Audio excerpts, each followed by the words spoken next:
Thanks for tuning in to your Day Off podcast, hosted by your boys, Corey and Tony. I think by the end of today, I might have another best friend. They're committed to making you fall in love with the hair industry, one podcast at a time.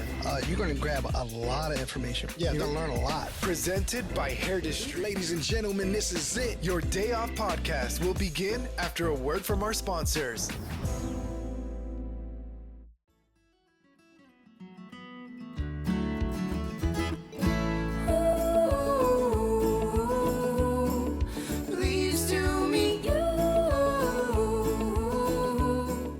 Hey, welcome to your Day Off. My name is Corey, and today I get to sit with one of my oldest friends in the industry, certainly one that I admire, who also has a podcast of his own. Today we're talking to Robert Lawrence Hughes. And a little backstory, and I wish Tony was here to kind of like back it up, but we've known Rob for about 20 years, and a few years ago he started a podcast, which I think is fascinating. First off, I'm a big fan of podcasting, and I'm a big fan of podcasters, and we certainly like to help out, certainly with podcast as often as we can.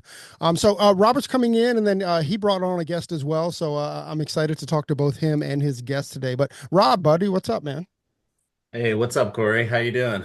I'm doing pretty amazing, man. I'm happy for the guest that you came in. But anybody that's listening, little backstory, or not backstory, but a little whatever, is that Robert is going to release this podcast on his network, and we're going to release it certainly on our network, and that's why you're listening in. But Robert, give us the 2 second, or give us the elevator pitch of Hairdresser Strong.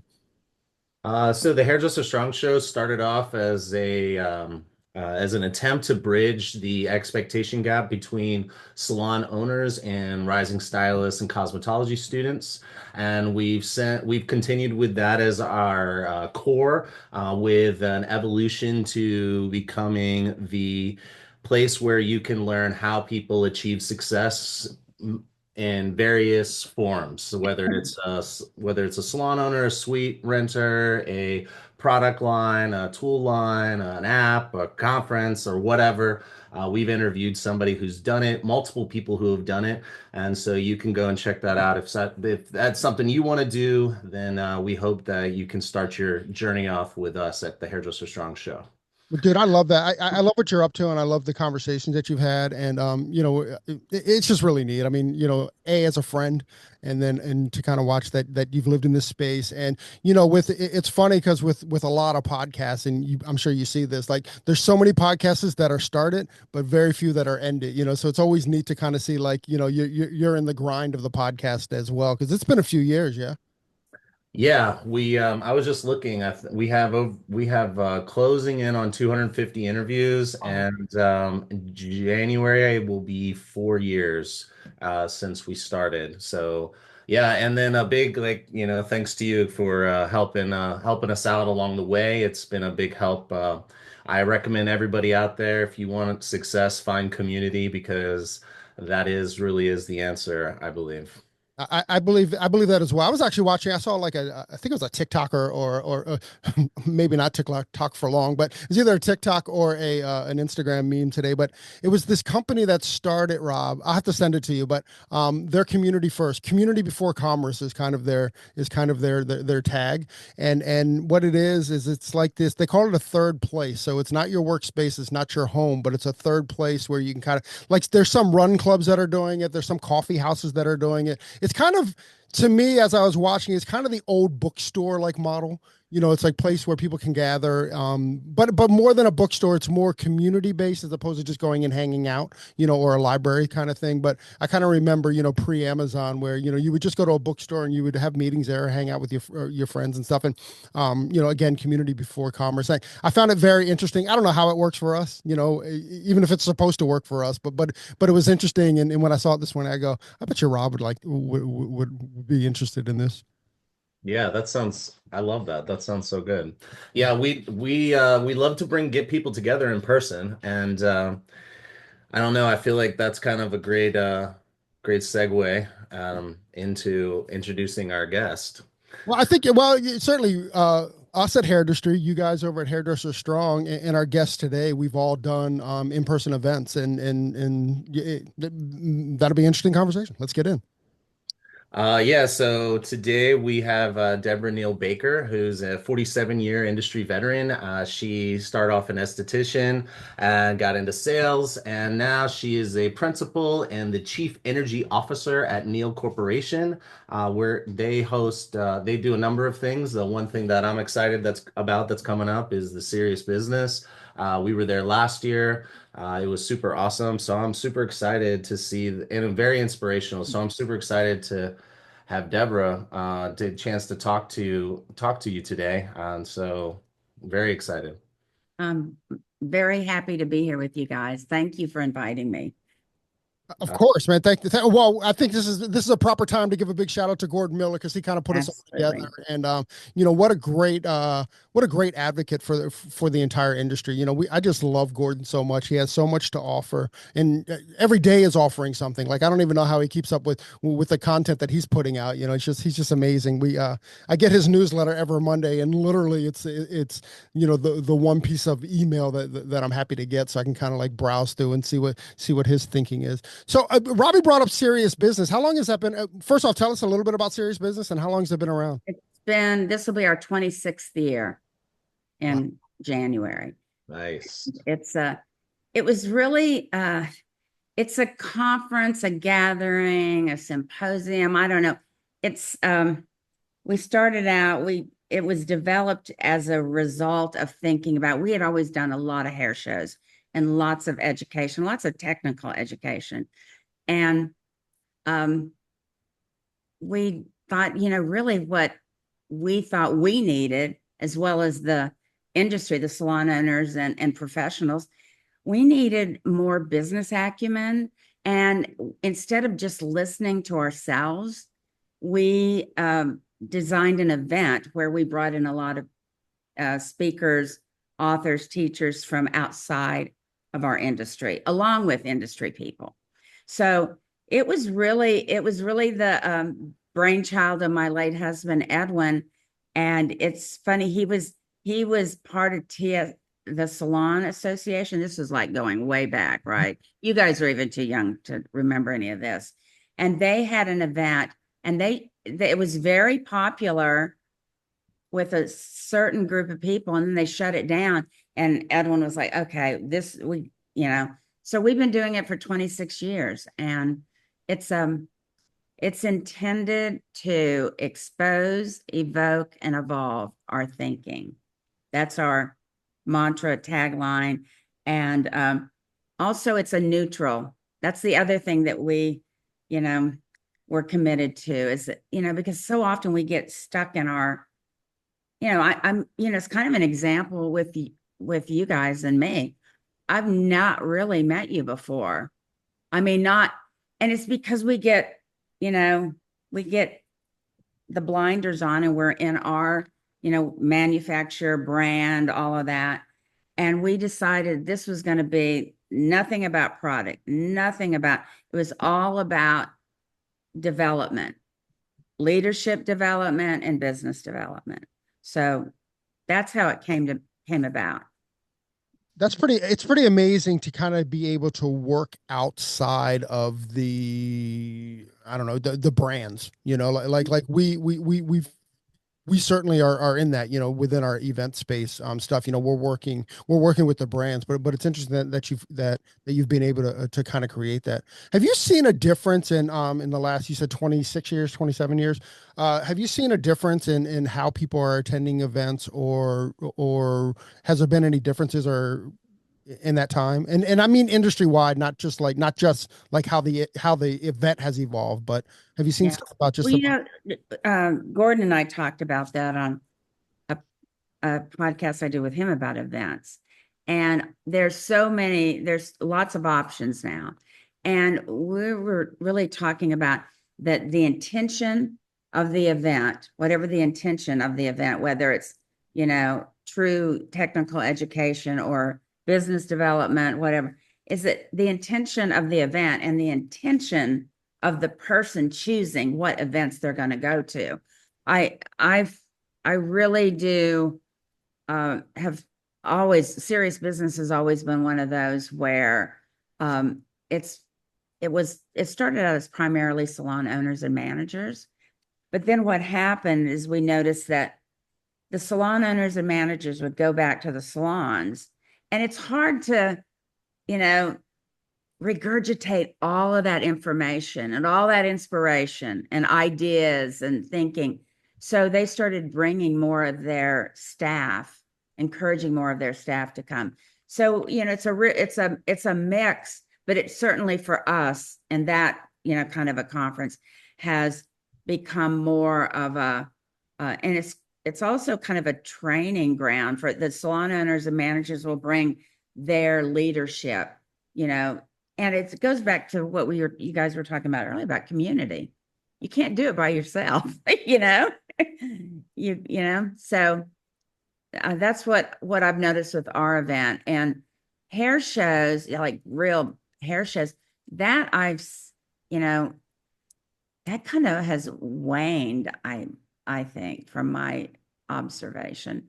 You know, like, I mean, we're connected with Aveda, and they have Congress, which is a huge hair show, but they only do it every other year because, you know, so I don't know. I mean, you tell me, you're probably, what do you see happening Well, with I have a events? question on that. Corey, what do you think in Premiere? You've been going every year for a while. Have you seen big events attendance go down, or is it been? I don't know, because first off, let's be clear, like, like pre-pandemic event space and post-pandemic are just different spaces. Now, and with that, there was like 2 or 3 super light years, both at Premiere and at ABS. But I have noticed like the last 2 years that, it seems like attendance is back. I remember two ABSs ago. It was a Monday morning, and coincidentally, ironically, whatever, I'm sitting on the main floor there with Gordon Miller, and on Monday morning, we both commented that, oh my gosh, this feels like Saturday. It feels like the big events are back. Now that could also, that could be polluted as well, considering the 2 years before that, that same hallway was empty, so to see anybody could feel like a big show or not. And, I just trust in those. But, even Rob, even with those big shows, I think they're really good for what they are. But they are the brand side of our industry. And I think we can all agree that we need the brand side of our industry. Do I find that it's a great place to learn? No. I think that it's even though there's some great classrooms set up there. I know when I walk the show floor, when I get off the show floor, it takes me a good 30 or 40 minutes to kind of like settle in. So even if I'm sitting in a class, that's 45 minutes long, it could be 30 minutes before I'm actually settled in my seat, to be able to be in a space to learn. I don't know if it's ADD or any acronym that you want to put on it. But I just know that that's my experience. And certainly our event space, and yours, Robbie, is different than that. Our event space is we jump in with kind of the learn, and I know that your space is more conference style, but I'd even like to get into that. I mean, I think that there's so many different styles, and I love the idea of conference styles. It's not what I do, but I love attending those. Even when we were in Robbie, even when we were in Chicago, like that was like more conference kind of style with some real wins in there. But what are you thinking, Rob? Well, I guess I just have another question. Just to curiosity, make sure I'm talking about this and have all the information. Deborah, what does Neil do other events? Can you just tell us a little, like a elevator pitch on what exactly all that Neil is involved in and does? Well, it's it would be the longest elevator pitch because we've been around for over 75 years. We're a third generation family business. So we've been in the industry, it's over 75 years. So what we offer, I mean, we've been through all kinds of, we were we started out as like stores. We had stores that hairdressers went and bought, and then we did a major shift and we did multi-line distribution. We were the first ones to decide to be what they call a concept distributor and just have one line. but we've always done lots of education, no matter who we were connected to. I mean, and it's so funny to even say, we were Redken's first $1 million distributor like 45 years ago. I Wow. mean, but so, education has always been at the core of what we're about. And of course, it was technical education, hair shows, and we still do. We don't produce hair shows like we did as often. We just don't. We're a little more focused on real, you know, hands-on education, and but we do. I mean, we do it all. I don't know. This last year, we did hundreds of events, everything from in salon to small gatherings. I mean, and we do Elevate too. I mean, I don't know if and Elevate is kind of it's a hair gathering, it's a hair jam. And it again is neutral. It's not, I mean, it's really Tatum, my stepson, is the only hairdresser in the family. And it's his baby. And Okay, wait a second, wait a second, wait a second. We got to do that again. So Tatum's your stepson? yeah. That's fascinating to me. No, I've known Tatum for years. I mean, Well, there you go. There you go. I Yeah. think we met in 2018. I didn't really. Whoa, that's so cool. Yeah. Yeah. Tatum's my stepson. And he, like I said, and my late husband, Michael Baker, was a hairdresser for all of his life. And we really kind of talked Tatum into becoming a hairdresser. Oh, And at first he was like, okay, I'll go give it a shot. And he ended up in New York at the Aveda Institute, and then went to work for um, oh gosh, I just had his events are really cool though. Like, kind of like it is a jam. it's a jam. It's music. It's really no talking. Which, yeah, they're just up there jamming, and it's hairdressers from every segment, every brand. It doesn't matter, and they all come together. And yeah, Tatum has done so really for us, Serious Business and Elevate are our two completely neutral events. And when you say neutral, you're saying without brands, or what do you mean by No neutral? brands, no brands. Yeah, I mean, we gotta, and in the beginning that was hard to do because our brand relationships were like, hey, felt like we should have them there. And we're like, no, this is a different, we're doing this differently. We want everybody to come together. so from the event space, so like all your costs are covered by the ticket sales. That's the only like thing that you're selling? We have a small, I say small exhibit area, because when you're talking about these big shows like Premiere, those are kind of almost like shopping events. From all. Yeah, right. And so we don't really have that. But the the vendors that are in the exhibit area are more business oriented, like software, and it's not shampoo, and it's not that group of. So it's more business resources. So, but yeah, our ticket sales, that's right. We, definitely have done this. Just, it's a gift, but it's a gift to us too, because, we create something that we all need. I mean, we have about 800 employees at Neill Corporation, and, we own 18 Aveda Institutes, and we have our own corporate salons in and around New Orleans. So we've been all in, and for our life, for our entire life cycle. So have you noticed I'm getting to interview Steve Reese from Pivot Point, and I know Corey interviewed him, and they were talking. There's this research that they have about events. Have you had a chance? Are you familiar with what I'm talking about? I've heard of. I don't know anything about it, so please. Tell me. Okay, well, I'll just share. I mean, and Corey will probably have more, but the piece that's is sticking into my head right now is well, there's two pieces. The expectation of higher value from attendees is was one of the things that stuck out. Like they want a lot for little, or they want more for what they historically paid for. That's kind of what my how I got it.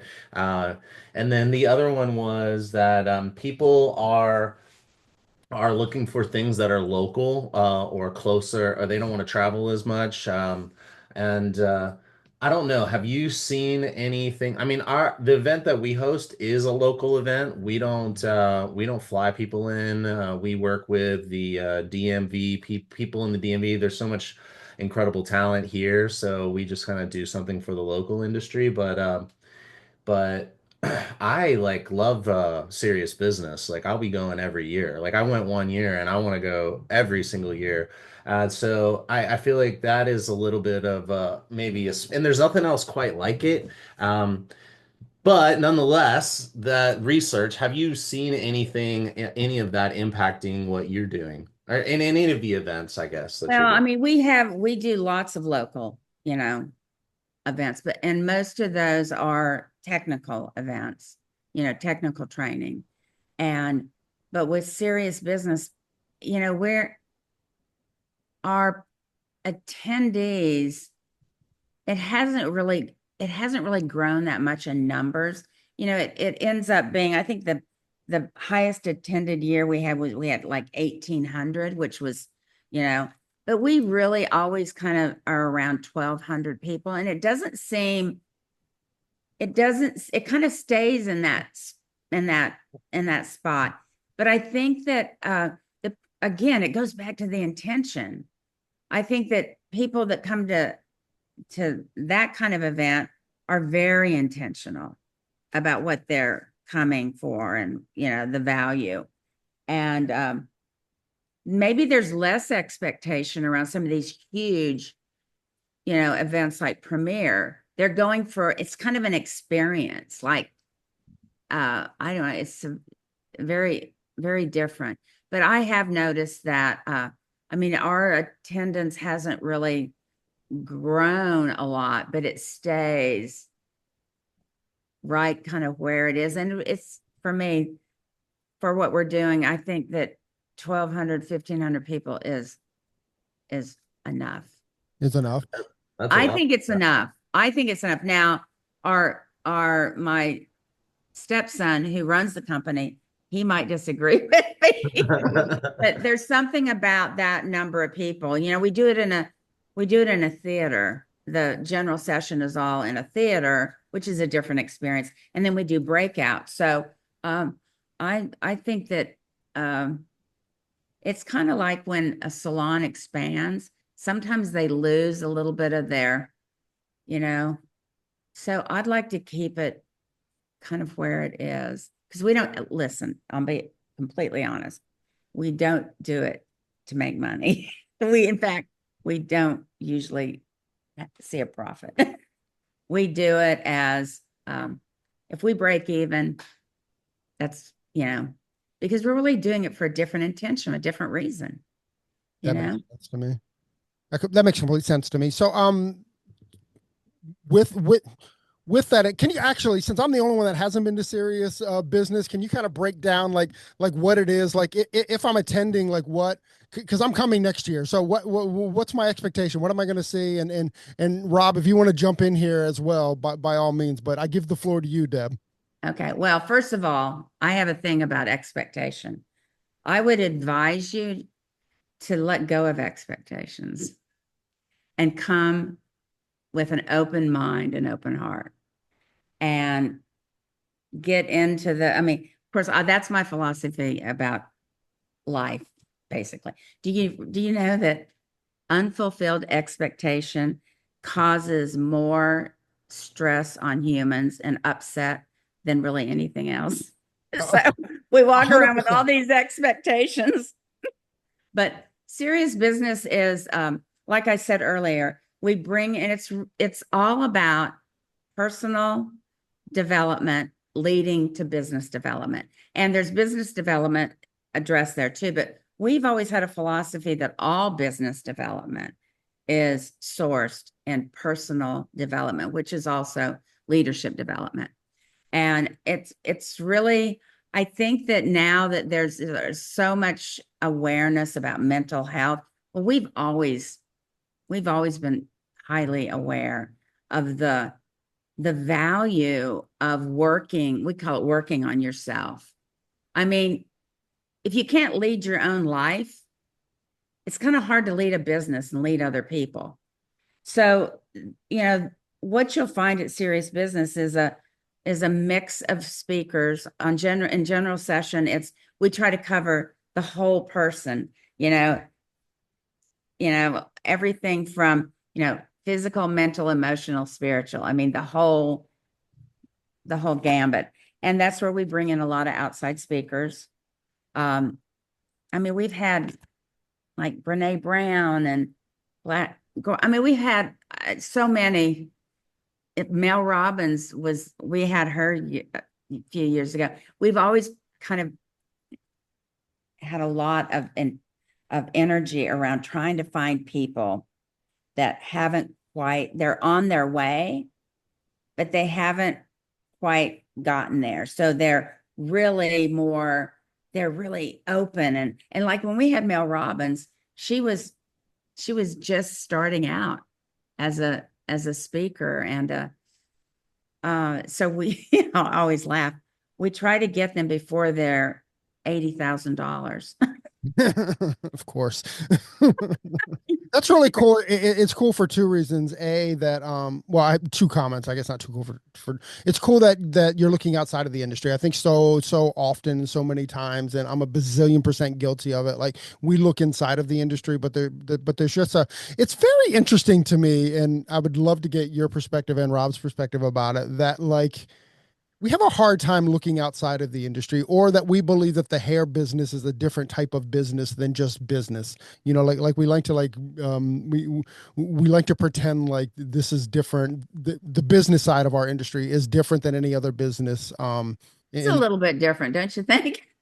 I think no. I'm talking about, it's unique. I call it special.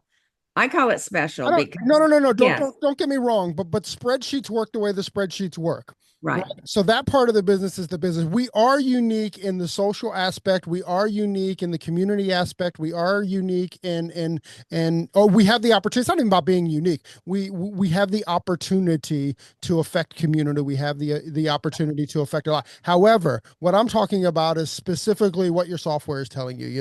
But we like to pretend like it's something different. Even before we got on, we talked a little bit about hustle culture and really, like, and I'll put my 2 cents in it when it comes to that, is that I'm just fearful that those that aren't willing to hustle are going to get walked over by those that want to hustle. I just think that that's like a basic, it's just a basic business thing. Now, that doesn't mean it has to be toxic to you. I think that the mental health side of it, if it's not serving you, then, just have a different conversation with you. But I think just to put like a stamp on hustle culture sucks or hustle culture isn't it. Hustle culture might not be for you, and that's fine, but just understand that it's a different game. And you're probably gonna have a different outcome. Yeah, no, I think that's it, and I'm fair for those that are doubling down on lack of hustle culture may get left behind. But anyways, aside from those 2 cents, again, I think it's neat that you're bringing outside people in, and that business is business when it comes to a spreadsheet. Yeah, well, business is business, and it's really isn't business really just a bunch of people coming together? So, that's why at source, we think that the well-being, the evolution of the individual salon owner and manager, those are key to having the business results that you're talking about. Without that, you're not going to have very great data, So I always say, if you can't lead your own life, you're going to have a challenge, having others follow you and listen. So and we do have, and at Serious Business, we do have business. The breakouts, main stage is kind of the why and the what if. And then the breakouts are more the what and the how. So they go deeper into the breakouts. And oftentimes, like this year, we have a lot of the main stage speakers are then also doing breakouts. So they, take a higher level look at what their ideas are on main stage, and then they go deeper in the breakouts. But people always, I mean, if people walk away with the feeling and thinking that they can do it, that's always been kind of yeah, I can do this. But that's always been kind of that's what we want to create. People realizing that they can do it and are inspired to do it. Yeah, I was, I was thinking like between the two of you, what y'all are both talking about, the thought that comes to my mind is we go into the schools, now we're going into the high school cosmetology programs and talking to the students about, we don't actually talk to them about the craft at all. We talk to them about the fact that the first like even it doesn't like if you're getting into this industry then and you're going to be working behind the chair, it's important that you understand some basic level of business and some basic level of money and finance. It could be very low level, but you have to have it. And our school system does not deliver that type of information. Like I think that everybody should know what compound interest is, cash flow, opportunity cost. I think that if you don't understand what the importance of a 6 month or 3 month or whatever emergency fund, etc. And so like even at the most basic level, but like we tell the students like it does even you want to go into business early on, straight out of school, or as soon as possible. And we tell them that the first business they're building, they are going straight into business, even when they go and work for somebody else, because the first business they're building is their book of business.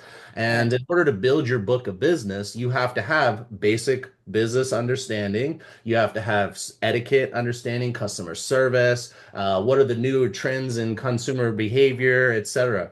And I would say like, that's one of the things that I liked about Serious Business is I felt like you were getting some and some of it might be more advanced than for like your rising stylist, not if they're part of a company that the owner is going to Serious Business. So like seeing some people together that of different ranges within the same Yeah. salon was really cool because that's what we try to do with everything that we do is make good on the business finance money financial literacy, financial education, but also just how do you be successful in this industry. And I think I love the idea of keeping the mental health aspect kind of always there because it hasn't always been there. And I would say that 26 years ago is a little ahead of the time because I think it took COVID for us all For a to lot, yeah. attach the mental health piece to everything now because it's like we all have kind of woken up to the fact that that's a huge piece. And I think that's where the hustle culture gets a bad rap is because I think it's attached to burnout. And so I think it's time to just redefine Well, redefine. there you go. I like that, Robert. I think that we should, words have energy. They have vibration. Maybe we should there instead of calling it hustle, which has this, we should call it something else. I thought you were going to come with like what we should call it now. What? I thought you were going to come with like we should be calling it, but you left us out to dry there, Deb. Yes, sorry about that. No But worries. just talking about, I know that people, there's a charge on. I don't want to be part of that hustle culture. Right. But like we said earlier, when you're with mental health, part of mental health is you've got to get yourself into action. And, you can call it hustle if you want to, but it's It's really, I was talking to Ambrosia. If you don't know Ambrosia, she's a great follower. She has a podcast, Ambrosia Carey.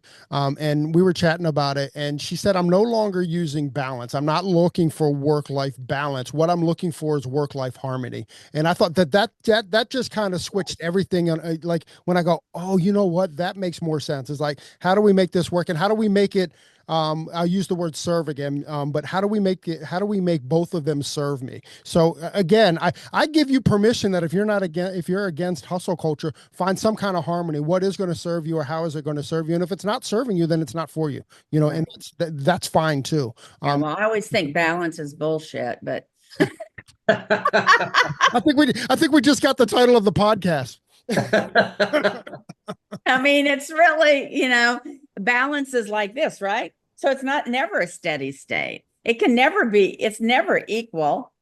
So, I thank you so much. Like I go to the salon to work a day behind the chair. My day is way out of balance that day. And then I go into this, and then I go and I'm working in the office on our startup, making no money, but I'm like putting in some of these hours, and then it's like, okay, well that's not balance there either, you know? It's kind of like the concept of multitasking. I heard my wife told me that she was in some sort of like she was listening to someone talk about it, and she said they were saying that there's no such thing as multitasking. You can't multitask. If when you multitask, you're just giving more energy. You're never giving the same amount of energy to anything, and it's called task flipping. The ability to jump between tasks is the actual power that we call multitasking, but we need to stop calling it multitasking. And I kind of like that's the vibe I'm getting from here as well. No, it's funny. There's a book that from, I don't know, probably 30 years ago. It's called Power versus Force. It's an old book, and it actually measures, they've measured the vibration of words. It's very interesting. I'm a word person. I love to, there's a thought that all learning is in making distinctions. So I always like to make all these distinctions with words, and I'm like, okay, well, and I get really tired. I get bored with using the same language. I'm currently bored with even culture. I mean, wait. I get bored. I've gotten bored of purpose, passion. I mean, look, it's all I'm not saying, it's so you're wordsmithing. Like we need a different word for this. It's just wordsmithing. I totally get that. Well, I'm going to pre-apologize because my vocabulary is about 100 words. So we've probably gotten to our limit. So now it's just like more words that the more of the same words that's going around and around and around. Yeah, funny.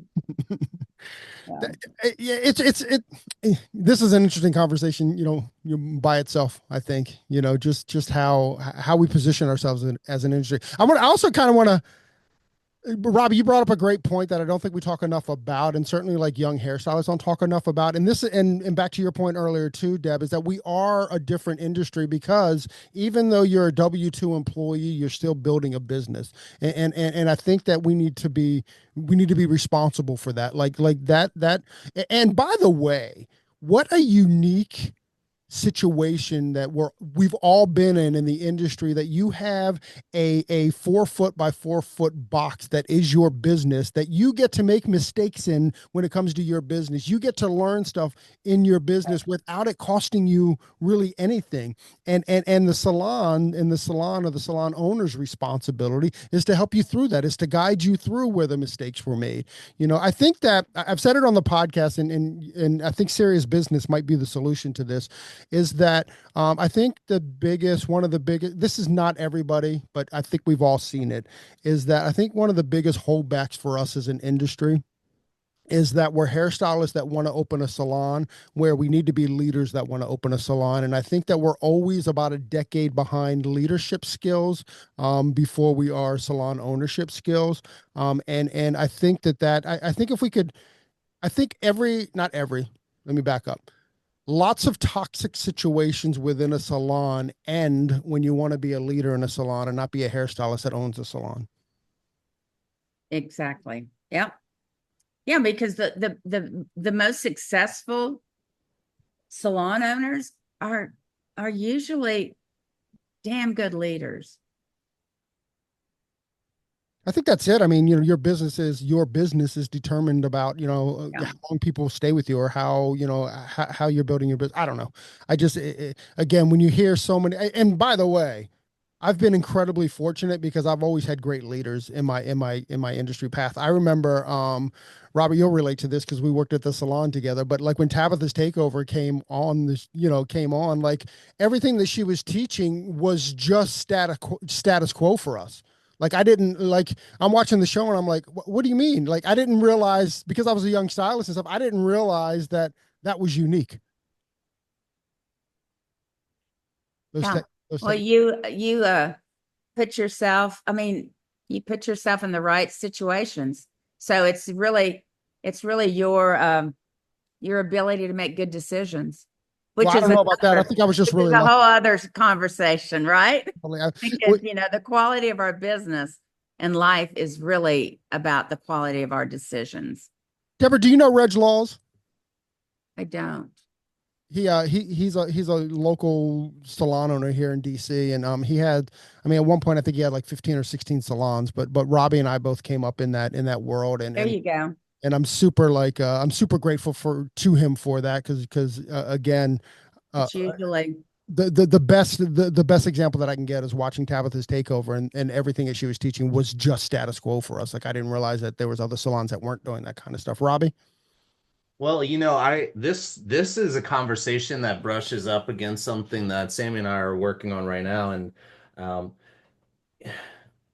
because okay, so I have worked at great salons with great owners, and I'm now managing a salon, and we came from a salon that we found out that they were shaving a fraction of a percent off of our income for every couple years, and like, we could discuss responsibility, but the important thing is that we realized that we could not trust, and our owner. And I worked at other salons where I saw people get kicked out, their stuff thrown out, and the doors locked, and said, like in front of the clients and stuff. So like I've had quite the spectrum of experiences, and when we think about and I'm sorry I feel like I'm kind of taking us on a little bit of a turn, but Oh, like, let's go.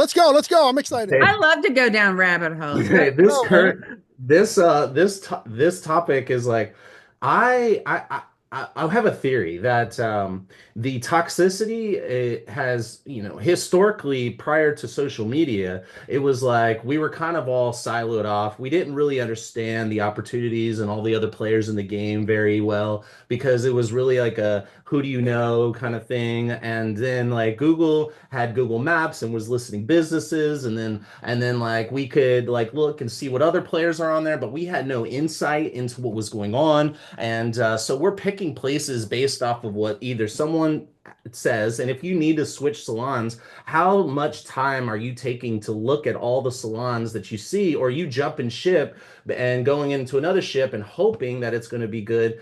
But like, no, historically, I haven't seen it to be a typical behavior of a hairdresser to go and like vet the salons before they go and work for them. I feel like that is kind of what we were talking about. That was what I felt like part of what we were talking about. And then I went straight to the students in school, and then it's like thinking about like, how are they going to have success? Yes, they need to be educated, but the reality is like they think they know what they're getting into, and they walk and then they go and then but it's the same thing. It's like, now that we have all this information, we're making these decisions for where we're going to go work based off of who has the coolest social media, which does not translate into a good leadership, a good boss, a strong culture, mentorship, training that is actually training. Like the amount of students that have called me crying saying like, oh my gosh, they said they'd train me and I'd be on the floor in 3 months, but 3 months went by, I haven't had one class. And the owner told me, I've been teaching this whole time. Aren't you watching? You know what I mean? So like, Got to go below the surface. Who's And below social service? media is really the Oh surface. yeah, And there's yeah. nothing wrong with it. It's just you got to go below the surface if you and making in making decisions like that. So Yeah, sorry, I just but then it goes down to, it's like that, the quality of your life is determined by the quality of your decisions, and then what determines the quality of your decisions? It's the quality of your thinking.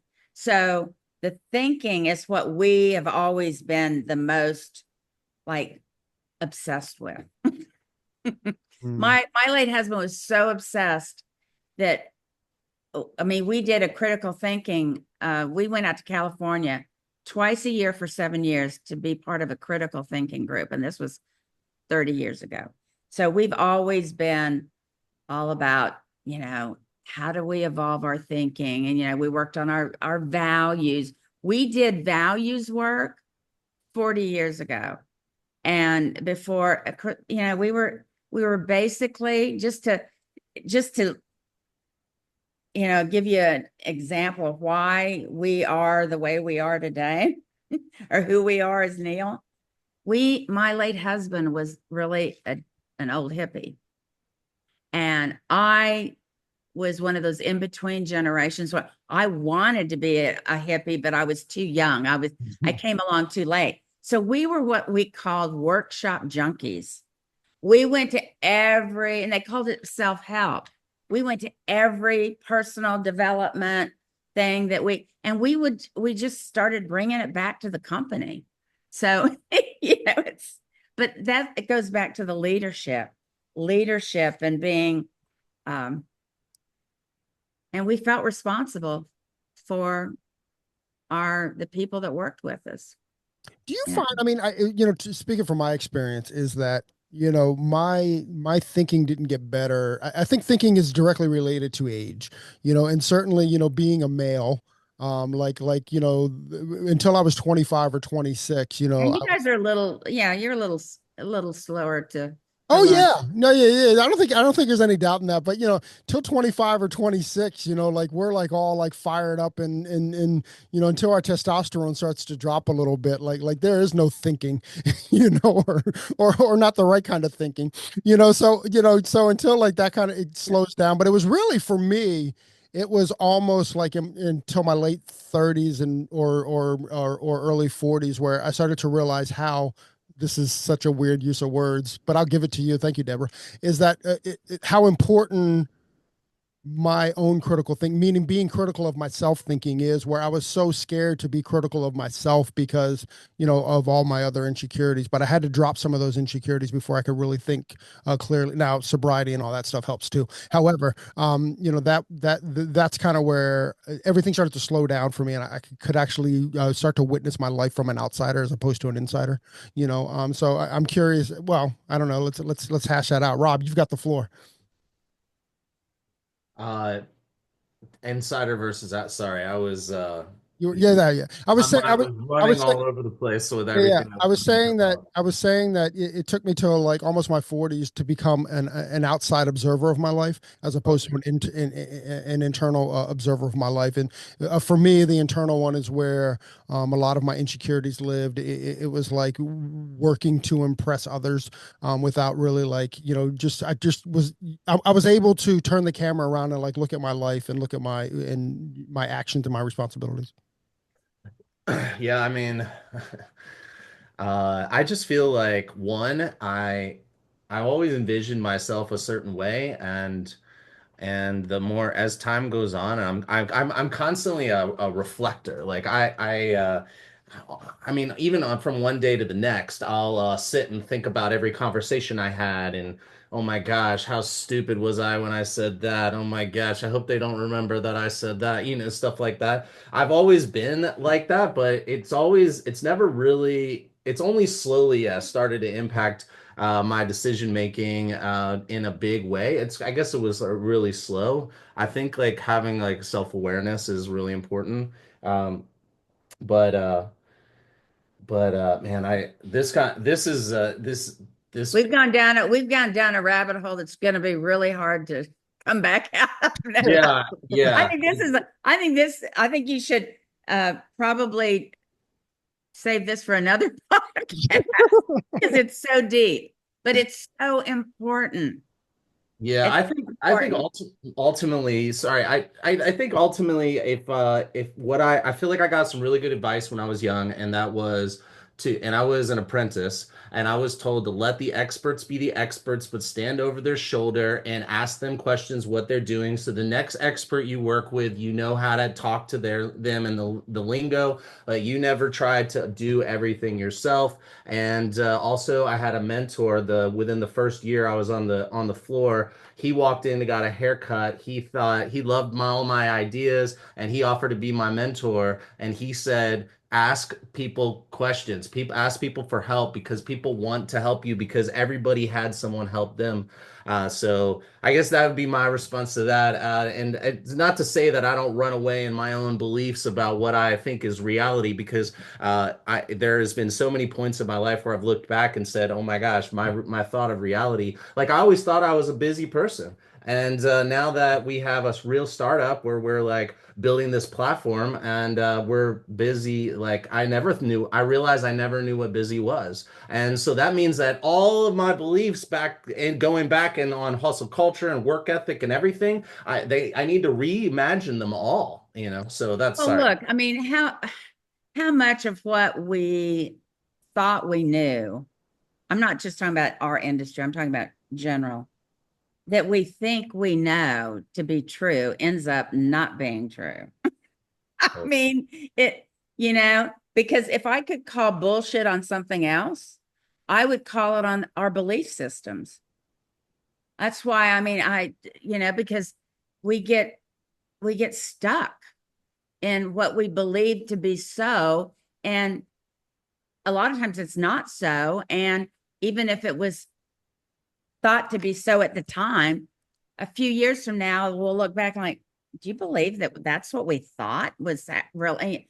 So, I think, and all of this conversation is all what I love.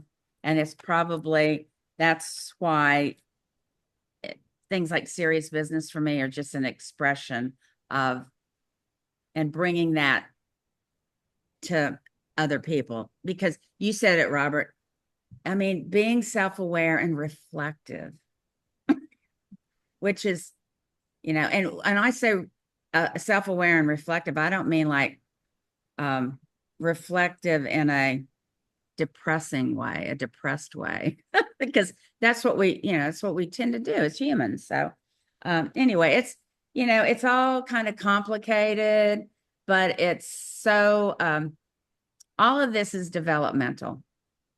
I mean, you guys both, you're both married, yes, Yep. and Yeah. you have children. I have grandchildren. So Well, I have yeah, no well, children. me and thee, I haven't, but I think that I compare. Oh, I'll tell you, somebody you should start following and recommend. Dr. Becky Kennedy. They're calling her the new Dr. Dr. Not Seuss. Anyway, yeah, yeah. she teaches, she talks about parenting, but leading is parenting, and parenting is leading. So having a partner, there's probably two things that are the most developmental for a human being: marriage and parenting. You will get developed, you know? So, I think of our salon owners and leading their staff as it's a parenting role to a great deal, you I, know? I'm going to take us back a little bit. Is that, and only because I have an opinion about this, is that uh, what I've realized is that change isn't what's new, right? Like, because change to me is exciting. It's being on cloud nine in a new relationship.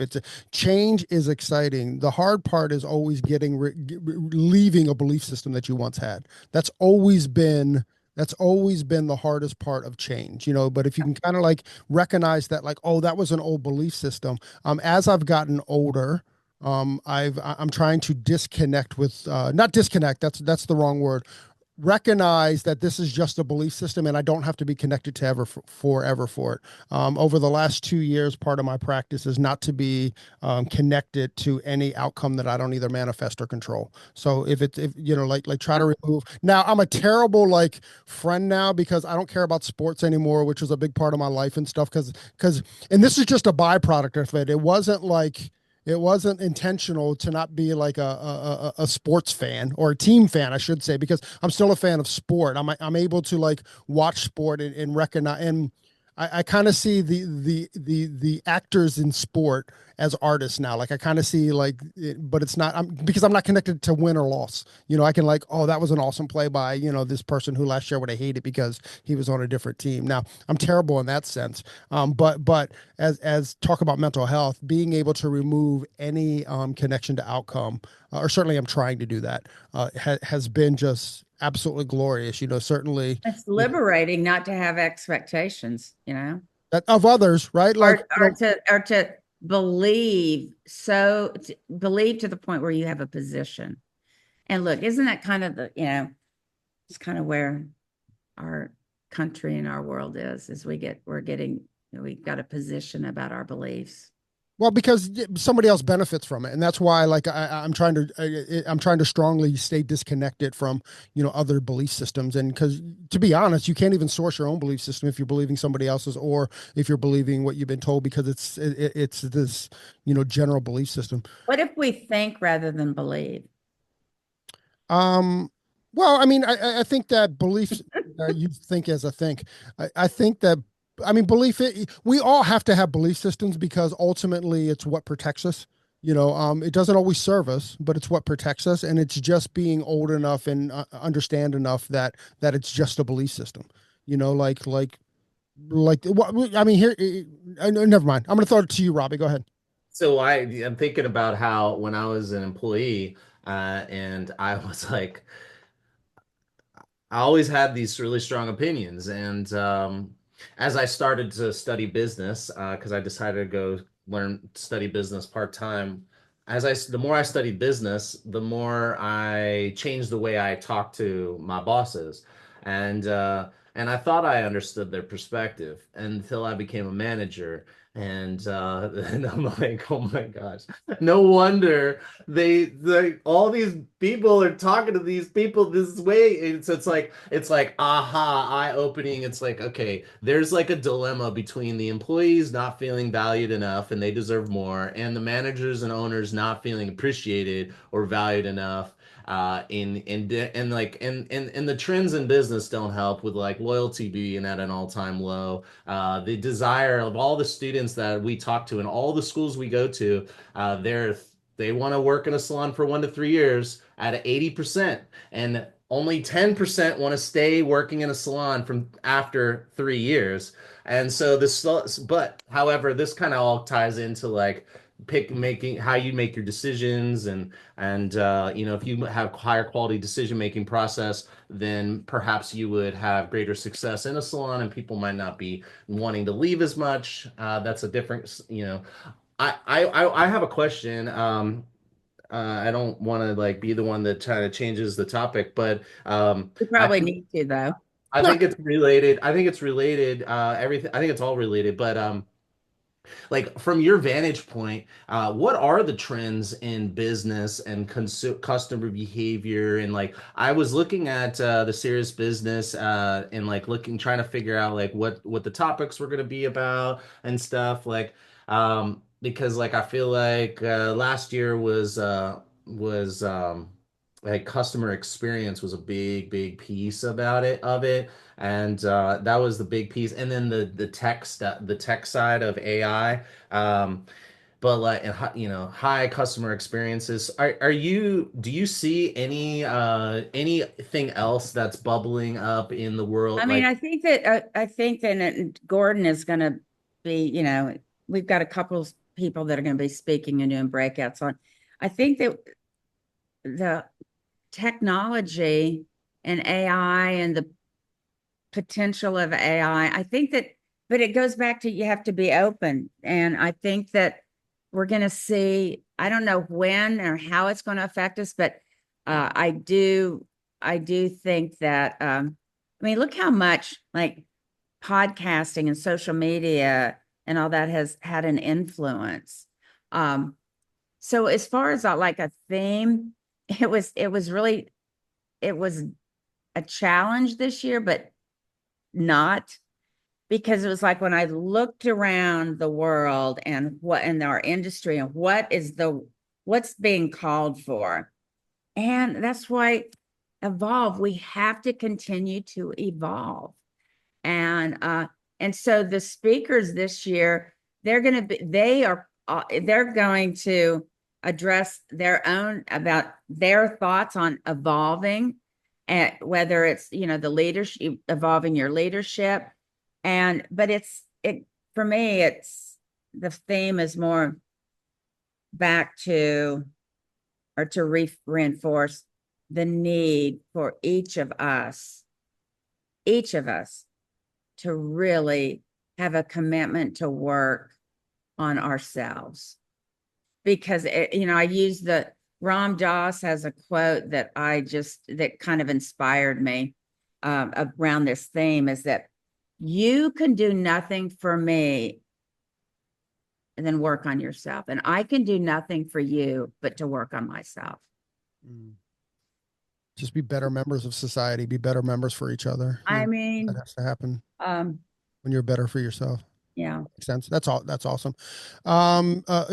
Debra, how can people find Serious Business, and give us all the details, the dates and all that? Okay. Well, I mean, follow us on social media, Serious Business. If you look at that, you'll find our websites, our social media, everything, but, it's January 12th and 13th in New Orleans. Coming up.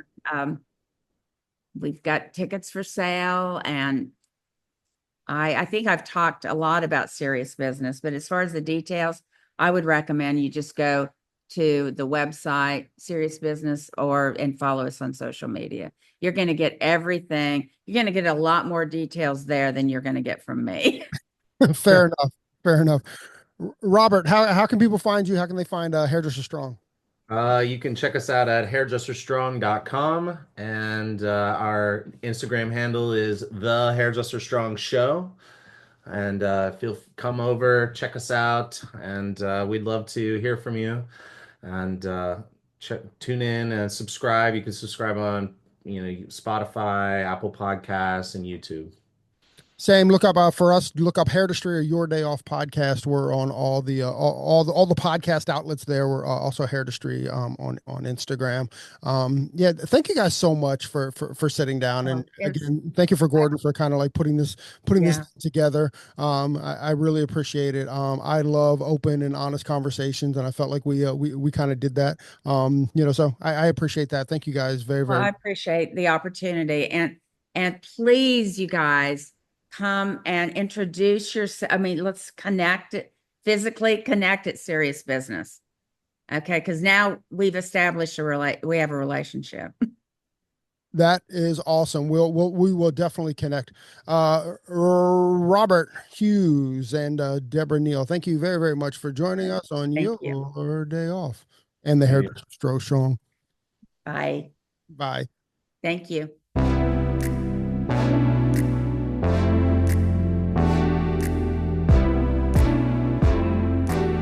Thanks for listening. If you enjoyed this episode and you'd like to help support the podcast, share it with friends, give us a rating, and drop a review. To listen to all the latest podcasts, please subscribe from your favorite podcast outlet. And to stay connected on and off the show, you can follow us at Hairdustry on Instagram and all other social media platforms. Thanks again, and we'll see you next time. Peace and love.